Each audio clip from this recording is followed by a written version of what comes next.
So yeah, this is definitely one of the best security conferences around, I think. Anyway, I hope you agree. Especially in the state of Michigan. And, although I love to have my Converge and, B-sides and everything else and fit those in during the year over on the, Detroit side of town.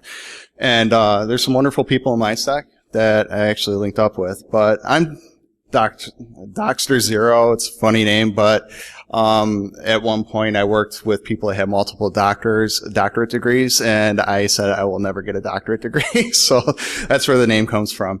I have a history, and I'll talk about that. But this all started with an idea, and the idea and the concept is that we were going to make an automotive certificate program at Walsh College, and that's where I worked at the time. And they're still going about, and they're still doing it, which is awesome. And it's hands-on, it's offensive, and the way we go about it is that we're including people from different parts of the automotive industry. And me being more like the gray hat that grew up into like operational security type of person, decided that, hey,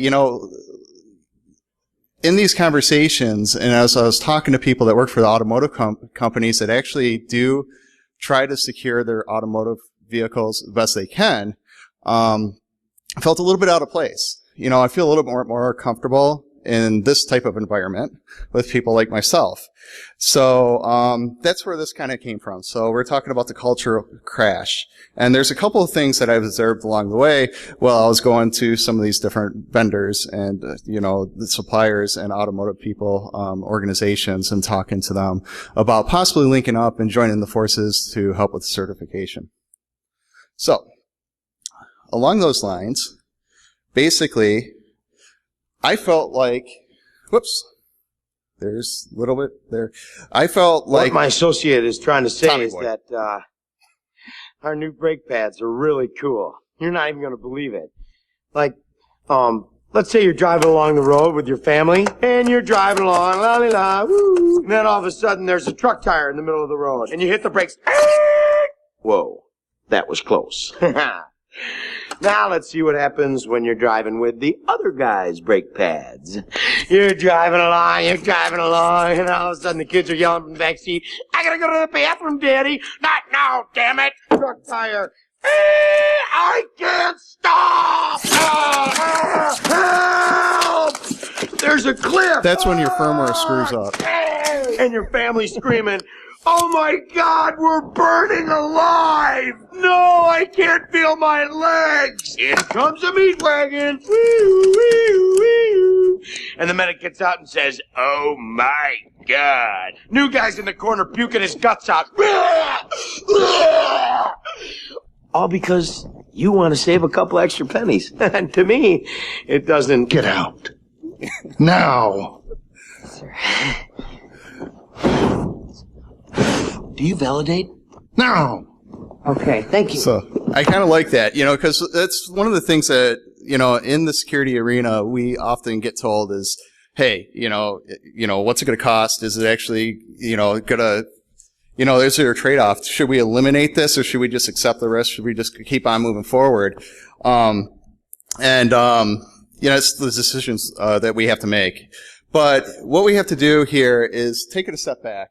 And basically what we have to do is try our best to define culture. And through this conversation, through this presentation, we're going to talk about stereotypes, the similarities we have between people in corporate culture and people that are traditional hackers, people that actually work in their own workplaces, set up their own different boxes and try to attack those boxes to try to better our own understanding of security. What are some of the countermeasures and the cultural clashes that go with that? And hopefully we're going to look at the case study, because I also believe a lot in history, and we don't want to repeat that. So that's the kind of talk this is. It's not very technical from that standpoint, but so if you're expecting a more technical talk, then you might want to go to something else that's a little bit more technical. But so about me, I have 18 years of experience in operational security, and I worked mainly at a college level, and I was one of the guys that they kind of looked to when they had security breaches and stuff like that and say, okay, well, how did this get out? And I would do a quick Google search, and I'd find like the document that some idiot posted out there exploiting our information, or posting our information to the web. Basically, I spent 6 years teaching cybersecurity. I'm a big fan of Ed Scotus and what he's done at SAMS. I think they're doing it right. It's a bit expensive, so I was trying to build a program that was basically competitive with that. And I'm a past full-time faculty member at Walsh College. So the views that I have in this presentation and the things I talk about are obviously my own and not of my employer. So when we talk about culture, we have to realize that in 1952, some sociologists went out and, or anthropologists went out, and they tried to define culture, and then basically 50 years passed, and they had 164 different definitions. So by the 1990s, somebody finally drew the line in the sand and said, well, this is probably one of the best ways that we can define culture, and culture is the consistence of derivatives of experience, more or less, that have been learned. So it's a learning feature. It's part of us, and we learn it through others and that are around us, and it's a team effort. That's what culture is, basically.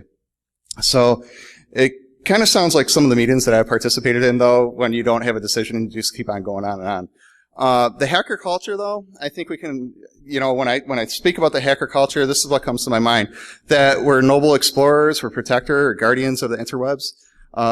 There's also divisions within that hacker culture.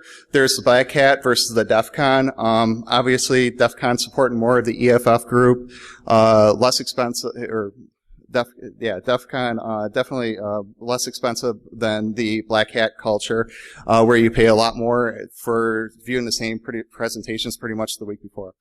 There's the ethical versus the unethical, and where do you draw the line in the sand with that? And there's many shades of gray.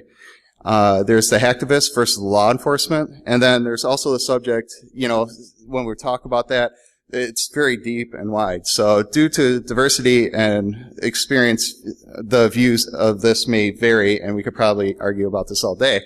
So when we classify hackers, or at least when I classify hackers, I think of more like the DEF CON, the traditional hackers, people that, like myself. I grew up testing security controls, and I didn't really realize it until I got a formal education. And then I started realizing, like, hey, wait a minute, I was actually, like, pen testing a lot of this stuff, and, wow, I didn't really even think about it, from physical locks all the way over to websites and stuff like that. And then I started to realize some of the folly in my ways.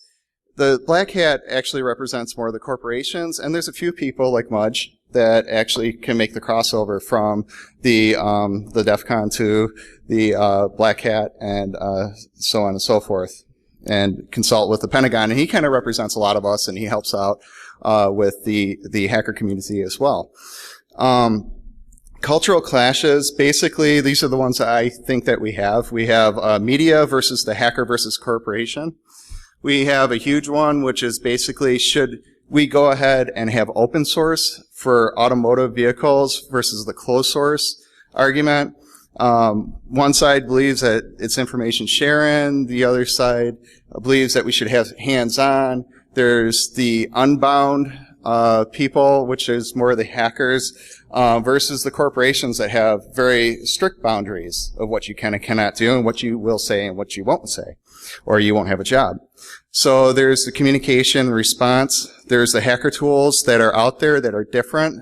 Obviously, the corporation has a lot more money to spend on tools, where we develop our own and we post them to various websites to make them available for people that want to play with them. And we have the testing and proofing concepts and the legality concerns and the ethics. So, cultural crash number one. So, it's the media versus the hacker culture. Basically, this is a screenshot of what people think about hackers in general. We don't all wear hoodies, first and foremost, but this is the stuff that they put out there. You guys all know this. And then there's ads and stuff like that along the way. It says, how hackers and car makers are battling for control of your ride. Well, when the average user reads this, they think that you're trying to break into their car. And that's not necessarily true for the most part. I mean, we're just interested in like trying to figure out, we might want to plug into the CAN bus of the vehicle. It might be our own vehicle just to see what we can do, what we can make work and what we can't work. We're makers. And from that sense, I mean, that's what we do. So, does the media portray the culture of the hackers like as being bad? Absolutely. But they also portray the corporations as being bad as well, depending on what the flaw is in their vehicles. And you can find different types of, examples for that. So Henry Ford, basically, he's one of our original hackers, and he's from around the, Detroit metropolitan area, so we all know about him if we grew up around there. But he talked about failure as simply the opportunity to begin again, this time more intelligently. And that's the way we all have to approach it. And from that standpoint, as far as a corporation, it's like, if a hacker finds some kind of flaw in your system, then that's actually a good thing, because now you know it exists, and now you know there might be something that you have to address at that point. Is it something that we have to address? And you do a risk analysis on it, and you kind of move on. So, when you talk about media versus hacker culture, where is the media when we actually look at military, and when we look at the law enforcement agencies and stuff like that, that are out there? They're hackers as well. And I've actually had the pleasure of training people that have been ex-military, that are military, that are actually law enforcement agents along the way in offensive and defensive technologies, as it relates to computer security. And they're pretty cool people, but they think a lot like the hackers, the homegrown hackers that I was at one point, which is pretty cool. So we are the makers, breakers, and builders, and we do have a law enforcement among us as well. And, that gets more along the lines of the Black Hat versus the DEF CON conferences and stuff like that. Obviously, if you're familiar with DEF CON, you know that law enforcement isn't really welcome at DEF CON. But media versus the hacker culture resolution. Stereotyping really doesn't help any of us. So we all don't shut cars down on busy freeways. We might test in our own garages. Craig Smith, I actually got to meet him, have breakfast with him. He's a really nice guy. And in fact, he comes from the same type of background I come from, as far as working for education and in information technology and doing security work there. Not every corporate person is born stiff. Okay. I met some really cool people that worked with us actually are in the corporations that know a lot. And in fact, some of those people actually helped out over at, B-Sides this year. And they were supporting like the hacker challenge, and they came up with all the various different challenges. So they are among us, believe it or not. Now, they might not come out and say, and here's a problem with this too, is that as hackers, we like to find a hole in something, and we kind of like say, WTF, what's up with this, like this hole in this product, and why isn't this fixed? And then we like to point at the organization and say, God, you guys must be stupid. But a lot of times with that said, it comes down to somebody did a risk assessment, or they might have known about it, but they can't speak about it. And we've seen some of that recently as far as... They asked me to dance with you. Okay. All right. So, anyway... So basically, what we have to think about there is now I'm totally distracted. Where was I? But anyway, yeah, that totally distracted. But, thank you. It was a pleasant distraction anyway. But, what we have to think about is like basically pairing ourselves up with the corporate environments and like how to work with them and in a constructive way.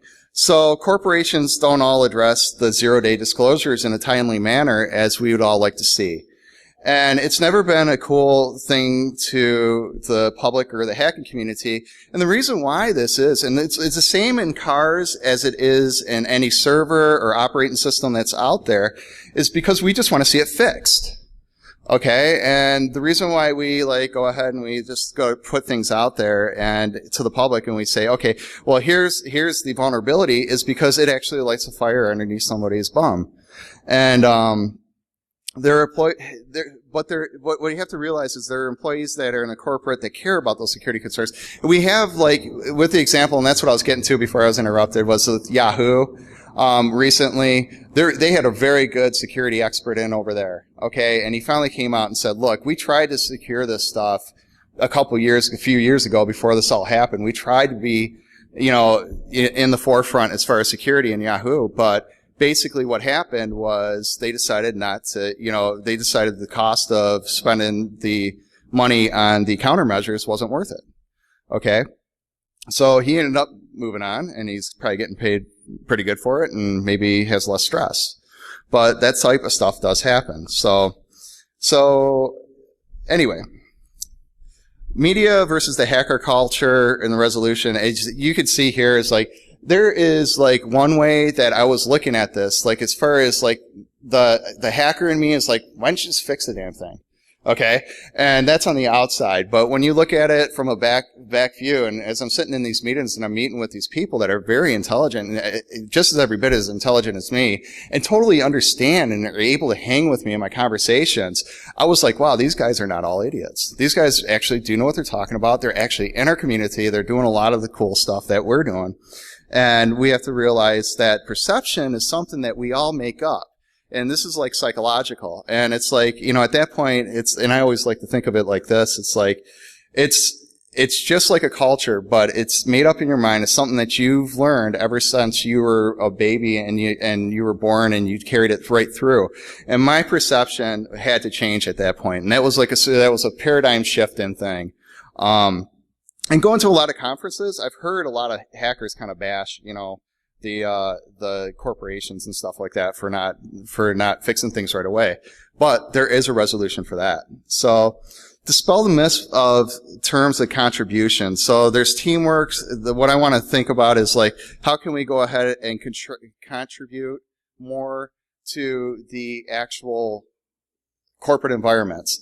And the one thing is the corporate environments are now welcoming us in. And at the time when I came up with this conversation, they weren't as much so welcoming us in to go ahead and hack their stuff and try to welcome us forward into vulnerability management programs. So obviously, GM was the first to start. They came out with a vulnerability disclosure program, but that was a big step. When I seen that, I'm like, wow, things are actually changing, maybe for the better. Okay, their disclaimer sucked a little bit, but a lot, but anyway, they want to put, and the reason why I say that is because they want to put constraints around the hackers. Remember, we're unbound. We don't like boundaries. So when you try to put a constraint around us, corporate, then basically what happens is you really turn us off. We don't want to be held liable for something that we want to disclose to you to try to fix your product because you probably should have thought about it in the first place. What we want to do is basically go ahead and, help you out and just get it fixed. That's the mentality. And there's a certain pride, and it depends on the person. It depends on the motivation. It might actually be hey, look, I did this. It was me that actually found this problem, and they fixed it. I think that's where the pride really is with the hacker community. And I think that's where it's got to stay. So we can definitely go ahead and build bridges in terms of that. But I also understand the legality side of the corporation, that they don't want to be held liable, for something that might actually cause death or harm. God knows they already have teams of lawyers that they, go ahead and, employ full time. So, realize when somebody talks to media, corporate, or versus hackers, sometimes the message gets edited too. So I actually did, I did Channel 50. There was a Street Beat this year. I talked about hackers in general. I talked about some of the security concerns we have, and that's a different topic as far as the nation state and what we have to be more aware of.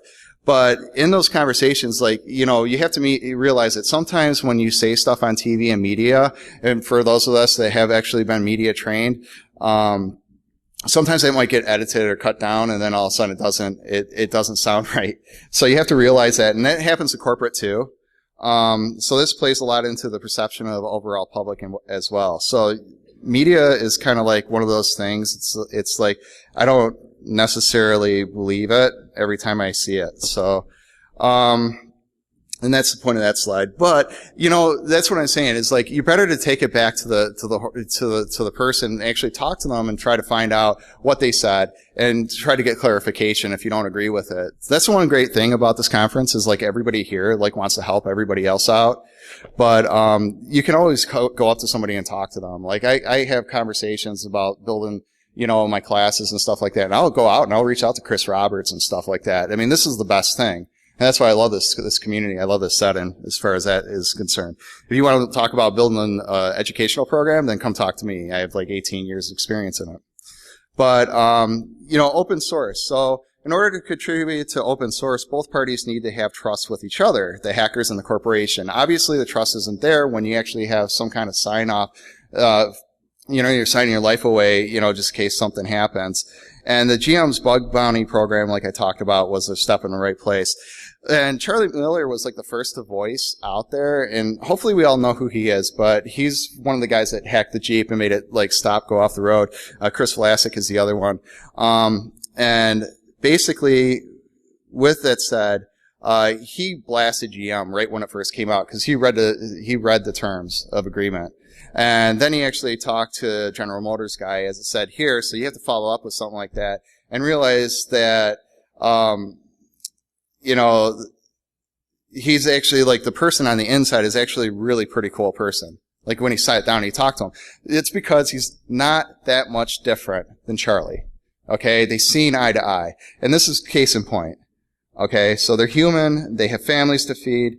And again, you know, with the people I know, they actually are afraid, you know, they have to make sure, I don't want to say afraid, but they want to make sure that they don't say something that's going to get them in trouble and cause problems. So hackers and open source.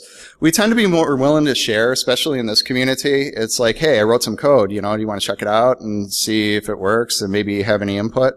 I know I sat down, like when I was making this presentation, I talked to a couple of people. I said, what do you think about it? You know, how can I improve about it? I actually did that again last night. It's all about sharpening the saw. That's how we all learn. And the exceptions of when money is the motivation factor. So O-days, basically, the unethicals or maybe even the ethicals might have a good O-day that they don't want to publish to everybody because they know they could possibly make a lot of money on it. So they might hold back on it. So this depends on their ethical alignment, their financial situation. Obviously, if you're not making bank and you find an O-day, it might be like, wait a minute, I kind of gotta feed my kids.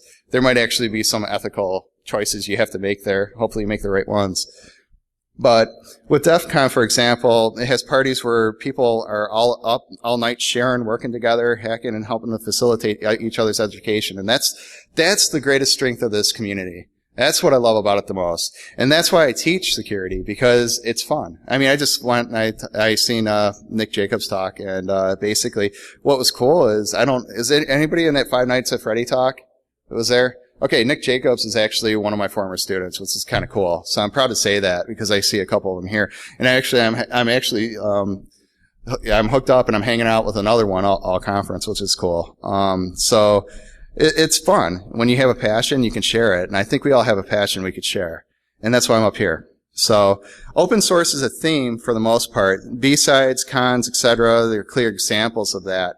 You know, with the, cultural clash, though, it's like there is an exception on this. Obviously, there's a couple of manufacturers out there, Local Motors, WikiSpeed, and some others. They actually believe in open source.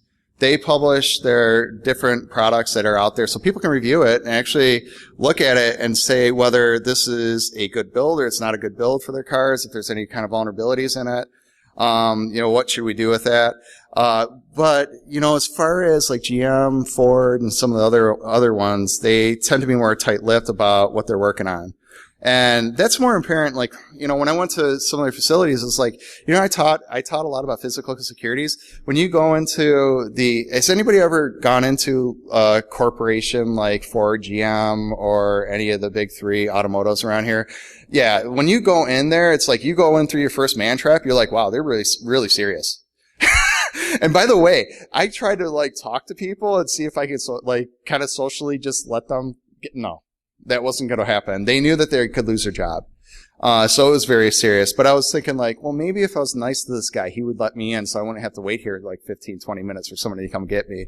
And it didn't happen. So they are very, very security conscious. So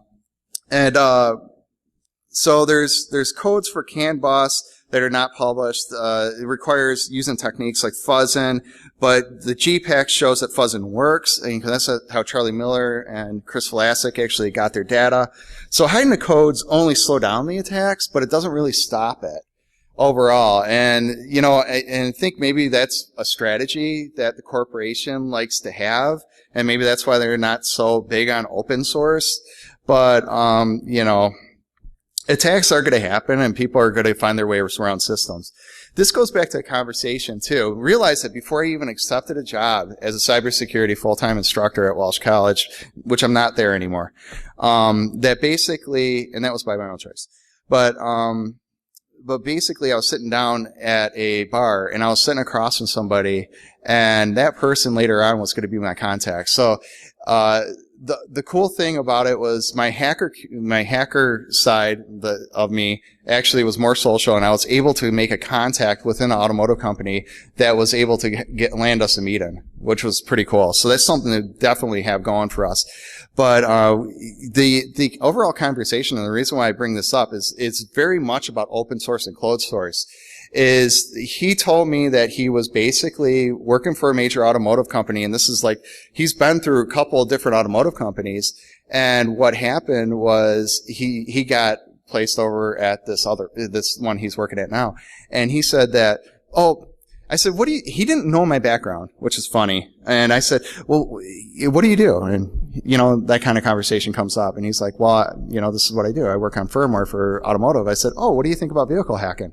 Oh, that, people don't know enough. There's no way a hacker is going to be able to do anything with it. And like 3 months later, so that's a corporate mentality. 3 months later, Charlie Miller was up on Wired magazine. They had a video that they showed that just proved everything that we just said was wrong. So there is that facet still in the corporate culture that, hey, we don't provide them the codes, they won't know, and all this other stuff, but we figure it out. Because that's what we do. We don't mind spending hours and hours. And by the way, there's tons of hours that Charlie, Chris, props to them, had to go through just to make that work. And that takes a lot of skill and dedication, obviously. Disclosures. We talk about, the hacker mentality. Who wants to go out there and just just make a disclosure public, like right away? And basically, Benjamin Kahns disclosed on July 7th 2 vulnerabilities that were in the BMW connected drive vehicle.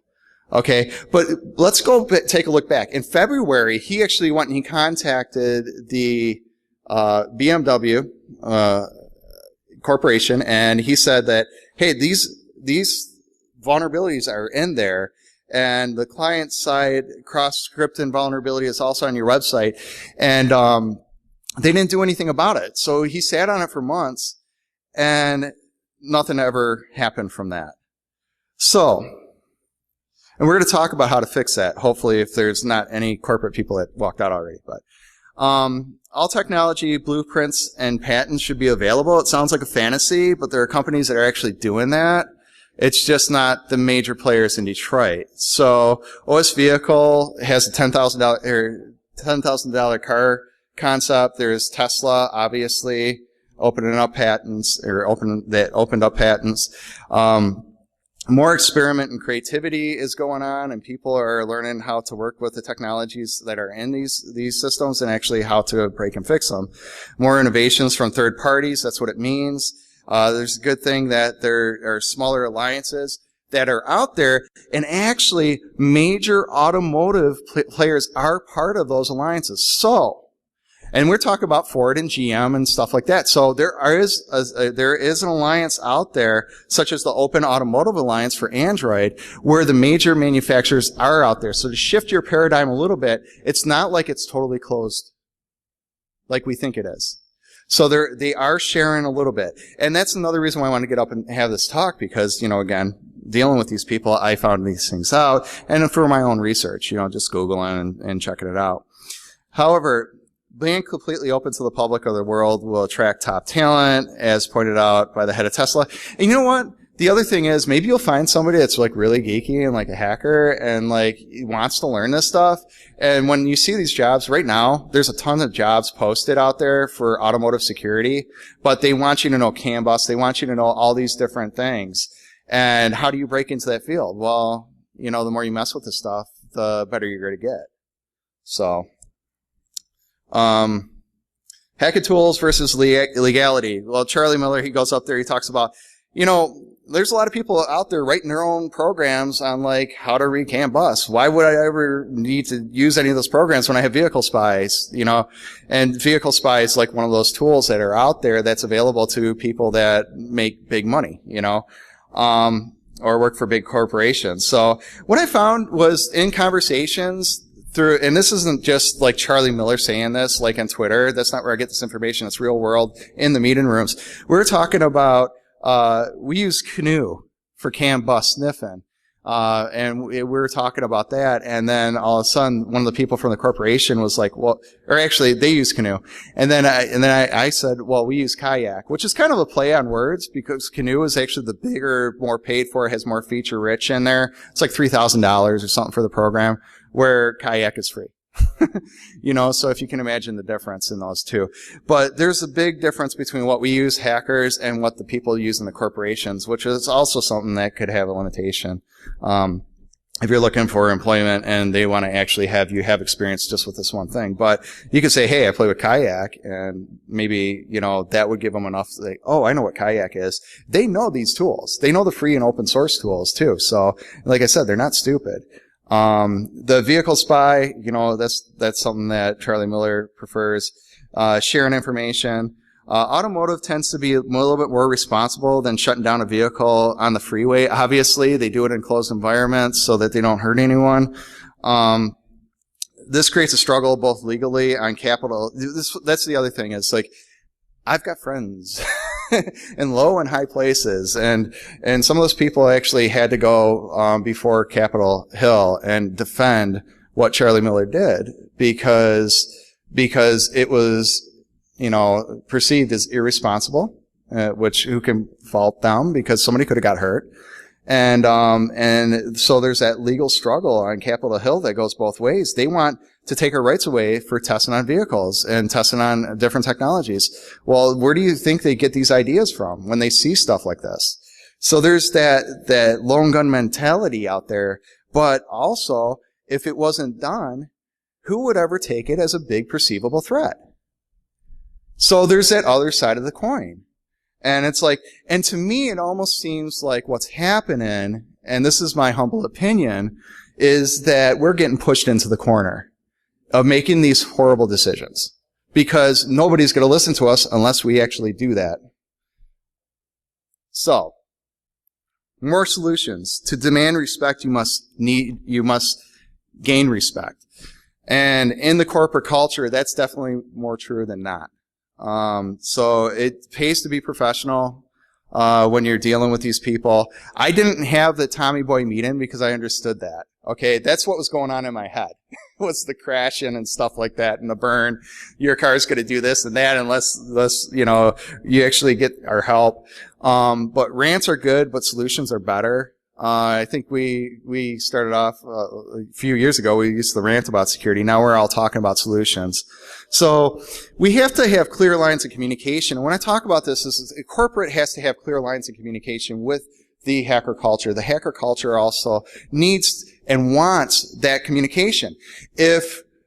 Remember we talked about the BMW vulnerability. It's my humble opinion that if they were communicated to, think about this. If you're a corporation and somebody comes forward with a vulnerability to you and says, hey, you have a problem in your system, then they become your client in a way.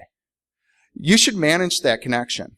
This person actually cares about your product, then you should probably let them know where it lands at. Are you going to do something about it? Are you planning on it? Maybe you're not going to be able to move as fast enough for whatever limitations or resources you have at that point.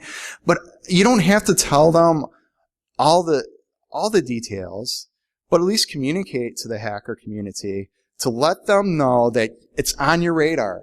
Yeah, you know that thing that you wrote to me about a month ago? We're still looking at it. But if you manage those communications better, you'd probably have less doxing of information out there. Okay? Because all we want to know is like, hey, are we going to make the difference? Are you going to make the difference? Because if you're not, then I'm going to go ahead and I'm going to release this information to the web. And somebody's going to have to do something about it. And it's going to be you. And oh well. Bug bounties, you have to give closure to those people that reported them. If you are cyber ninja, well, cyber ninjas are mostly the hackers communities, and it's most of the people in this room. So, and that's definitely me. It's somebody that can do a lot with just a little bit. If you actually have people working for you, there was a good talk about a year or two ago, and basically it was talking about how the care and feeding the cyber ninjas. That was Atlas of Doom that talked about it, and that's so true. It's like, you don't want to piss us off because we're just going to walk away. You know, because we know we're employable and we're going to find something somewhere else. And, you know, but for the most part, we're also dedicated. I worked for a place for 18 years. So what's that say about me? I don't just walk away from things. I like a relationship. I like a family, you know, and, you know, if it's a corporate family, then great. But, corporations need to recognize and give those that find 0 days by fixing those issues and giving the hacker props. That's the other thing is like, they want to know that they want to be able to say, look what I did. I found something and it got fixed. I mean, I think that's really what it comes down to. Most importantly, realize that we have a common goal, and that's hopefully to create a safer technology, a safer future for everybody. And I think that really is our common goal. So we need to break down barriers. We need to learn from each other, and we need to listen without prejudice. We need to speak with commonality. Nobody really is better than anyone else as far as the corporations versus the hacker culture. We're all in this together. We're all in this to fix things. The human mind is a wonderful thing. It will help us to actually get through this very easily. The barriers and stereotypes won't move us ahead. They're only going to stop us and slow us down.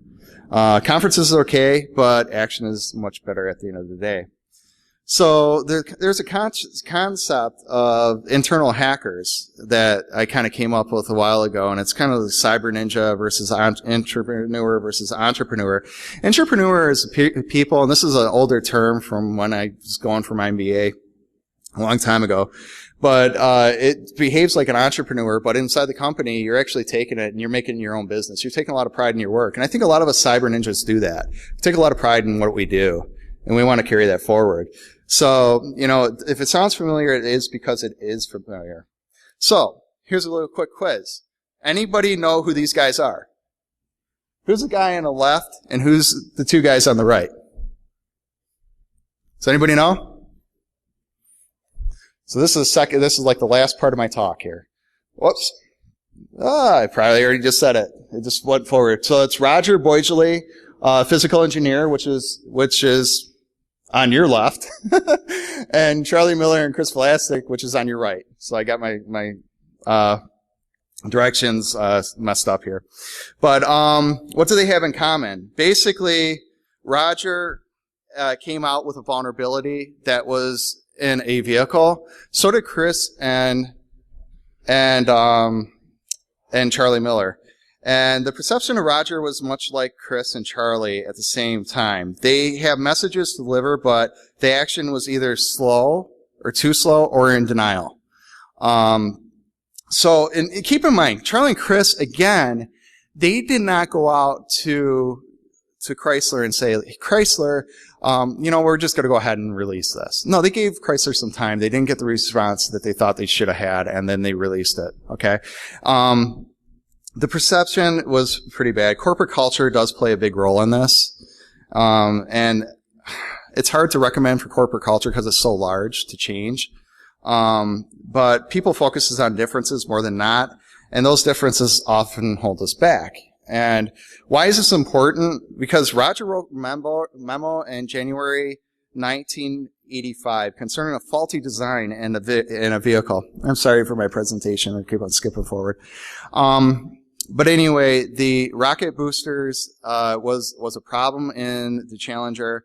And on January 28th, 1986, by the way, he didn't come forward and just release this information to the public. But on January 28th, 1986, 30 years ago, this year, and that's why I'm doing this presentation, the Challenger actually exploded. Okay? Why? Because nobody did anything about it. They just kept on pushing forward. So these are the kind of problems that some hackers may have issue with. What if that vulnerability was still in the systems for the automotive systems, and now somebody can just go ahead and mass shut down vehicles or stop them on a freeway, and all you need is 5, and you'll have so many accidents, it'd be crazy. It'd be cataclysmic. And this is, communication, having cars, horns honk and stuff like this. This has been already done by insiders. It's been proven that they have the capabilities to do this in mass to multiple vehicles at once. But it could be more devastating than the Challenger. Okay? Roger testified and found himself shunned by his colleagues and managers so much that he actually resigned. So here's an ethical talk where Roger actually speaks. I just want to put this up there before it actually goes ahead forward. Before I start, I want to preface with a remark. I'm going to show you the NASA feed video of the launch that was piped to all the contractors on the program. I have to tell you, it's the first time I actually saw a launch from my facility. I didn't even know it was viewable from my facility. I was about doing the business on the program for my whole career. And this is the only one I actually saw from my plant. But before I show it to you, I want to impress upon you several things. And although this may sound like a crass statement, it's not meant to be so. But the Challenger story and use as a case study to help students understand what's going to be coming up, especially, it's not about the death of 7 astronauts. And I know that sounds horrible, but it's not about that. That was a horrible, horrible culmination of the event itself. 7 exceptional people forfeited their lives for such an irresponsible launch system. It's also not about the loss of over $2 billion worth of hardware. What it's about is professionals in the system who had the authority and responsibility and fiduciary interest to do the right thing. And they abdicated that. They abdicated that because they were pressured to do so by the agency called NASA, as you will hear as the story unfolds. So the reason why, obviously, I play that is because we can't abdicate our roles, no matter what they are, whether we're inside the organization or whether we're the actual ethical hacker and we're interested in trying to fix something. So that's why we have to learn to work together a lot better than sometimes we do. So what happens when we have that big pileup of vehicles because somebody actually got in and something did happen and it didn't get fixed? Well, corporation does seem to care a lot about money. So that obviously, hopefully, I'm hoping to God it never happens.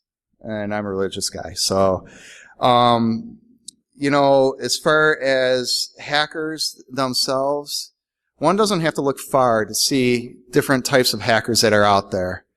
And Henry Ford was one. We have Roger Boisley. Yeah, he was a physical engineer, but he was a hacker. He knew how the systems worked inside out. He knew what was going to happen before it even happened. He predicted the future. The Dodge brothers, Tesla. We have Charlie Miller, Chris Velasquez. We have so many different people around us that actually can inspire and hopefully help to lead us into making the right decisions in the end. And hopefully those right decisions involve ethical decisions and something that we can work together on, because it's about bridging that gap. So, what actions will you take? Can hackers be heroes? I know we can. However, stunt hacking may not be the best way to achieve this, but it often gets a point across. So it's hard to argue against that. Even in my own mind, I have a moral conflict with this because I understand how important this was, because you know what? As soon as this started happening, if you follow this wire, we're still talking about it. I'm still up here talking about it at a conference. But when you follow stuff like this, you start to see the chain effects. We actually have vulnerability programs that are getting released out there. Corporations are actually in their infant steps in trying to reach out to us and trying to get some kind of program. Is it going to get better? Absolutely. It actually is going to get better. Okay, they start out small. Okay, if they're not getting a response and they're offering only so much, they're probably going to increase the rewards. Okay, that's the way that Tesla started out. They were small and then they increased the rewards. So if you look historically at what's been happening, we actually can be heroes. So observations we made, we talked about culture, we talked about stereotypes, differences, we talked about similarities, the culture clashes, various different countermeasures, how we can work together, and it's going to take a lot from both sides. We talked about the history versus today's stuff that happened, and again, vehicle systems, whether it's a CAN bus system in a vehicle or it's an actual rocket booster. I mean, each may have its own cataclysmic effect, and any death is one death too many. So, if you have any questions, Dave Schaefer, D0xt0r, let me know. I'm open up to questions and yes right now. And you can, if you don't, you can clap and we can move on. Thank you. It was nice having you here today. Yeah.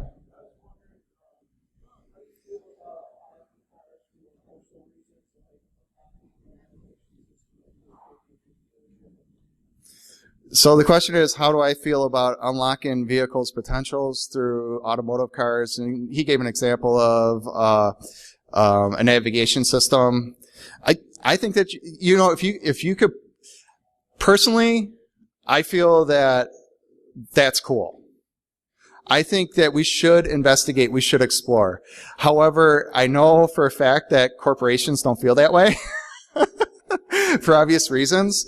But yeah, I think that's awesome. It's like going out buying a nest. Why shouldn't you go out buy a nest and go ahead and try to see how to get telnet to it and try to issue different commands to it? Absolutely, do it.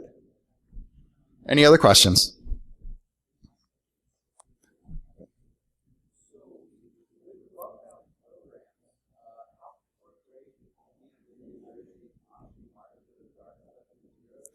Okay. Well, obviously there's no competition, but I got to repeat the question. That's why I got this little magical thing going up. It's basically, how can the corporations compete with the dark web, with ODAs that are being auctioned off for like hundreds of thousands of dollars and stuff like that? Obviously they can't. Okay. They can, but they can't. It's one of those things. It's not a price they're willing to pay. And if the black market's always going to offer, even if they paid $100,000, the black market's always going to offer more. It's the nature of things. So, again, how do they compete? There's, definitely, ethically trying to reach out, to people, making them realize that there is another choice. This is the best way they can compete. Try to combat that. And maybe people, if they offer the right amount of money, maybe $10,000, it's only 10%. Of what, and they're not even offering that in some programs, which is kind of horrible. And I've actually talked to people and they said, well, we're just starting out small. Because again, I have them in contacts. It's not like I'm just coming up here making this stuff up. I actually talk to these people in organizations. We're just starting out small. And, if we don't get a good response, then we'll increase it more than likely, in the future, but they have to start somewhere.